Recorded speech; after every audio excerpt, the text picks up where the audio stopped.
नमस्ते and welcome to my channel study club by Meera Sinojia. आज मैं आपके साथ शेयर करने जा रही हूँ कुछ अमेजिंग टिप्स जिसको फॉलो करके आप थियरी सब्जेक्ट्स में भी ज़्यादा से ज़्यादा मार्क्स स्कोर कर सकते हैं। तो आज हम डिस्कस करने वाले हैं how to write the papers to impress the paper checker and score great marks. Let's get started but before we get started, अगर आपने मेरा चैनल सब्सक्राइब नहीं किया है तो प्लीज़ सब्सक्राइब करें study club by Meera Sinojia and don't forget to like and share the videos with your friends. Let's get started. सबसे पहला टिप, सबसे पहली चीज़ जो जो सबसे ज़्यादा ज़रूरी है वो होता है प्रेजेंटेशन। प्रेजेंटेशन एक ऐसी चीज़ है कि जो बिना पढ़े एक इमेज जो उभर कर आता है आपके पेपर का, जब भी हम पेपर ओपन करते हैं और विदाउट रीडिंग एक जो इमेज उभर कर आता है वो होता है पार्ट ऑफ प्रेजेंटेशन। कैसे करें? सबसे पहली चीज़ बहुत ही छोटी सी चीज़ है, लेकिन मैंने देखा है कि बहुत बार स्टूडेंट्स इसमें गलती कर देते हैं और वो होता है लीविंग प्रॉपर मार्जिन। बहुत ज़्यादा बड़ा मार्जिन कभी नहीं रखना है, ये सबसे पहली मिस्टेक स्टूडेंट्स कर देते हैं। मैंने देखा है बहुत बार, जब भी मैं पेपर्स चेक करती हूँ, 17 ईयर्स हो गए मुझको टीचिंग प्रोफेशन में, और जब भी मैं पेपर्स चेक करती हूँ और पेपर्स ऐसे ओपन किया और देखा तो कभी कभी 5 इंच का margin, 3 inches on right side, 2 inches on left side, so almost आधा पेपर तो मार्जिन में ही चला जाता है और बीच में रह गया आधा पेपर जिसमें आप आंसर लिखते हो। कभी भी ये मिस्टेक मत कीजिए। पेपर चेकर्स भी बहुत स्मार्ट होते हैं, उसको पता चल जाएगा कि आप क्वांटिटी दिखाने के लिए, ज़्यादा से ज़्यादा सप्लीमेंट्रीज दिखाने के लिए, भरने के लिए ऐसा कर रहे हो। So never do that mistake. Always एक रिजनेबल अमाउंट ऑफ मार्जिन रखिए, उससे ज़्यादा मार्जिन कभी नहीं रखना चाहिए। So always give proper margin and spacing, ज़्यादा लाइंस भी लीव नहीं करनी है। सेकेंड इंपॉर्टेंट चीज़ है प्रेजेंटेशन में, वो है always underline and highlight the important points, क्योंकि ये एक अगेन ऐसी चीज़ है कि जो सबसे पहले उभर कर सामने आती है, राइट? तो don't forget to highlight your important points और topics that which you are mentioning in your answer. And या very important, good hand writing is must. सबके बस की बात नहीं होती है कि बहुत ही ज़्यादा अच्छे हैंड राइटिंग करें। एग्ज़ाम्स में वैसे भी प्रेशर होता है, टाइम कम होता है, बहुत ज़्यादा लिखना होता है, बट एटलीस्ट इस बात का ख्याल रखें कि राइटिंग्स ऑलवेज रीडेबल और रिजनेबली गुड होने चाहिए, तो ही आपको एक जो इम्प्रेशन बनाना है वो आप बना पाएंगे, अदरवाइज़ नहीं बन सकता। सो ये बात हुई प्रेजेंटेशन की। Let's move to the second important part and वो है use of diagrams and charts. Why? Because अगर आपको पता होगा, objects always speak louder than words.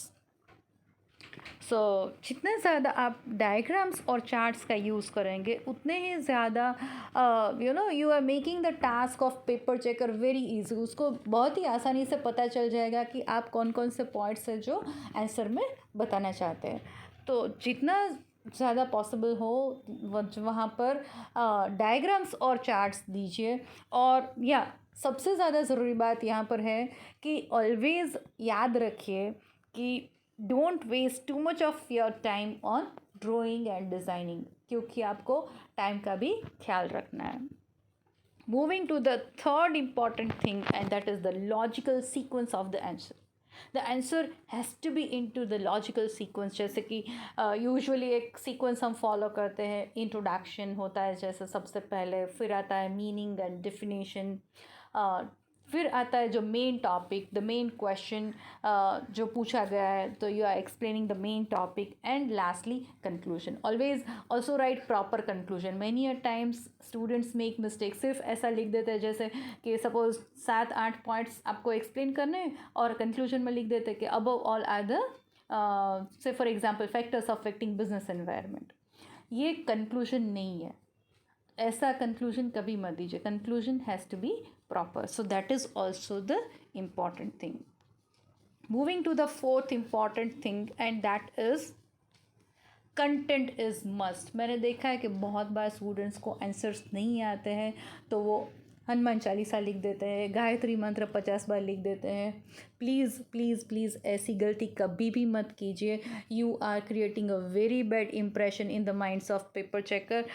And कभी अगर आप ऐसा सोचते हैं कि सिर्फ क्वांटिटी देखकर मार्क मिल जाते हैं, नहीं मिलता है। कभी कभार एक्सीडेंटली ऐसा हो जाता होगा, लेकिन आई टेल यू, अगर आप एक आंसर में ऐसी मिस्टेक करेंगे, बाकी के जो 4 या 5 क्वेश्चंस आप अटेम्प्ट करने वाले हो उसके ऊपर भी इसका रिफ्लेक्शन रहेगा। So never do this mistake.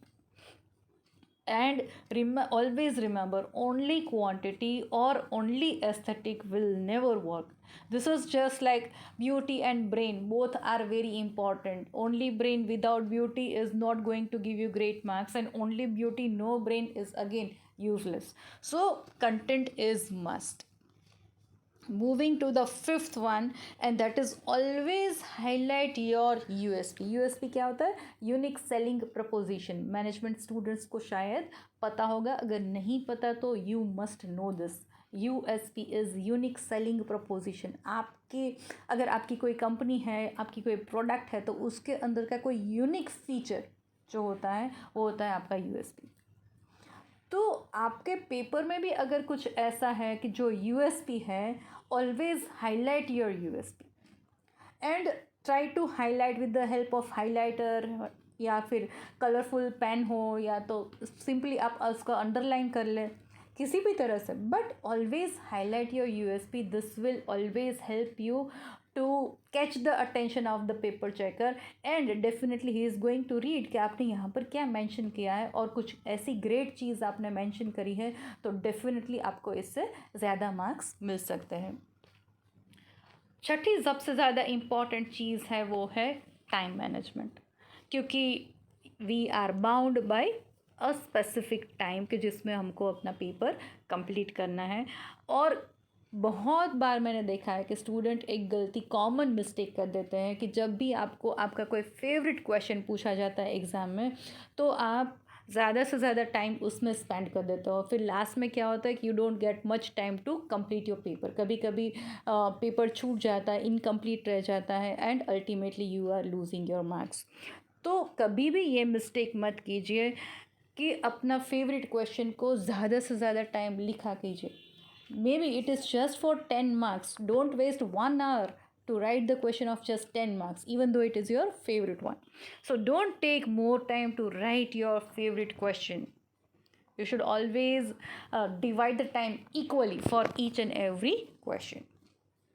And last but not the least is think before you right. Again एक ऐसी कॉमन चीज़ मैंने देखी है कि कभी कभार जब भी क्वेश्चंस हमको ऑप्शन में पूछे जाते हैं कि क्वेश्चन 1 और क्वेश्चन 1, तो बहुत बार मैंने ऐसे देखा है कि स्टूडेंट्स पहले अटेम्प्ट करते हैं क्वेश्चन 1, आधा आंसर लिख लिया, उसके बाद पता चला कि नहीं नहीं ये क्वेश्चन तो मेरे को नहीं आता, ये आंसर ठीक से नहीं लिख पाएंगे, और फिर उसको इरेज कर देते हैं। फिर अगेन उसका जो ऑप्शन वाला है वो क्वेश्चन लिखना स्टार्ट कर देते हैं। Never do that mistake. It is always better to take 1 minute to think and choose the question carefully rather than wasting 10 minutes to write the question once again. तो ये mistake कभी भी मत कीजिए। और इससे एक और भी डिसएडवांटेज होता है, और वो होता है कि आपको इरेज करना पड़ता है। जो भी आपने कुछ लिखा है वो आप इरेज करते हो, और जितना आप कैंसिल करते हो या इरेज करते हो, तो एक प्रेजेंटेशन, अगेन जैसे हमने डिस्कस किया, तो वो प्रेजेंटेशन अच्छा नहीं लगता है। और दूसरी बात ये होती है कि पेपर चेकर को लगता है कि आप कॉन्फिडेंट नहीं है, आपको पता नहीं है कि आपको कौन सा क्वेश्चन आता है, कौन सा नहीं आता है। So always think before you choose the question and before you write your answers. Don't erase too much and try to make your paper as beautiful as you can. And remember one thing, जितना ज़्यादा आप paper checker का काम आसान करोगे, उतने ही marks आपको ज़्यादा मिलेंगे। कभी उसको ज़्यादा कंफ्यूज मत करो, कभी उसको ज़्यादा परेशान मत करो कि पहले क्वेश्चन 5 अटैम्प्ट किया, फिर 5B अटैम्प्ट किया, फिर 4A, देन 3B। ऐसी चीज़ें करोगे तो अल्टीमेटली आपको लॉस होगा, पेपर चेकर को लॉस नहीं होगा। Always try to follow a sequence, always try to write the question numbers properly, and if possible always write the whole question, whether it is question 1 A B और C ऐसे हैं तो तीनों के तीनों साथ में लिखिए। कभी ऐसा मत कीजिए कि क्वेश्चन 1 A लिख दिया, फिर B और C बाकी है तो क्वेश्चन 5 लिखा, उसके बाद क्वेश्चन 1 A लिखा, B लिखा। ऐसी गलती कभी मत कीजिए। You are going to confuse the paper checker. आप उसका काम जितना ज़्यादा बढ़ा दोगे उतने ही मार्क्स आपको कम मिलने के चांसेस रहते हैं। सो रिमेंबर कि आपको पेपर चेकर का काम आसान करना है और सबसे इम्पॉर्टेंट आपको उसको इम्प्रेस करना है to get the great marks. This is the only 5 minutes usually होते हैं, ज़्यादा से ज़्यादा 10-15 मिनट होते हैं कि किसी एक पेपर को चेक करने में इतना टाइम लगता है, क्योंकि पेपर चेकर्स को बहुत सारे पेपर्स एक दिन में या तो स्टिपुलेटेड टाइम में चेक करने होते हैं, so it does not have more time. तो बहुत ही कम टाइम में आपको अपना एक इम्प्रेशन क्रिएट करना है, तो उसके लिए बहुत ज़्यादा ज़रूरी है कि आप प्रॉपर उसको प्रेजेंट करें, प्रॉपर सीक्वेंस फॉलो करें and try to make your paper as beautiful as you can and create the best impression in front of a paper checker.